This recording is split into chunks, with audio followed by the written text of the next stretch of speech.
Hey, welcome back, Scroll and Sword. Today we close out book 1 of the Psalms, not with resolution, but with worship. Psalm 41:13 is really easy to skim past, but it is one of the most important verses in the entire Psalter. It is not part of the psalmist's emotional flow. It's an editorial decision, and that really matters. So Psalm 41:13, it functions as a formal doxology, marking the end of book 1 of the Psalms. And each of the Psalter's 5 books ends this same exact way, blessing Yahweh eternally and sealing the section with amen and amen. It's not a poetic filter, it's structural theology. And what makes this doxology striking is where it appears. Psalms 41 does not end with vindication. The betrayal remains unsolved. The suffering isn't explained, and the human companions have all failed. And yet the editor refuses to let the book end in lament. Instead, the Psalter teaches its readers how to live when prayers are heard, but circumstances remain unchanged.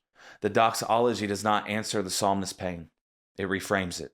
The declaration from everlasting to everlasting asserts that God's covenant faithfulness outlasts both suffering and resolution. And here's the key theological move. Praise is not grounded in outcomes, but in God's reign.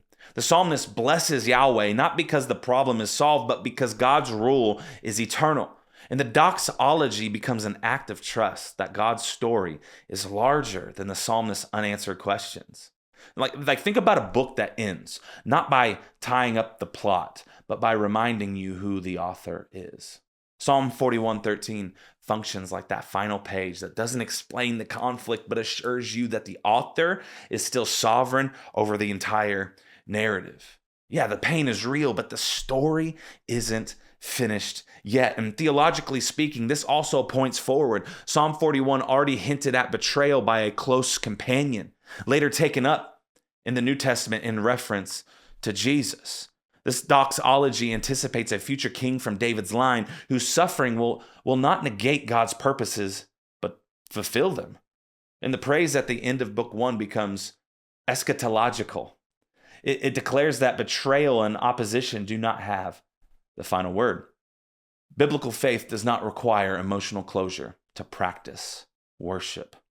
The Psalms teach that praise can coexist with unanswered lament. Ending in doxology is not denial, it's allegiance to your King, to your God, and to your Lord. And most of us wait to worship until life makes sense again. And Psalm 41:13 retrains us. It invites us to anchor our faith not in resolution, but in God's eternal reign. And when circumstances remain unresolved, worship becomes an act of resistance against despair and a declaration that God's faithfulness is way bigger than this singular moment. Thanks for hanging with me. Congratulations on finishing book 1 of the Psalms. See y'all in the discussion room.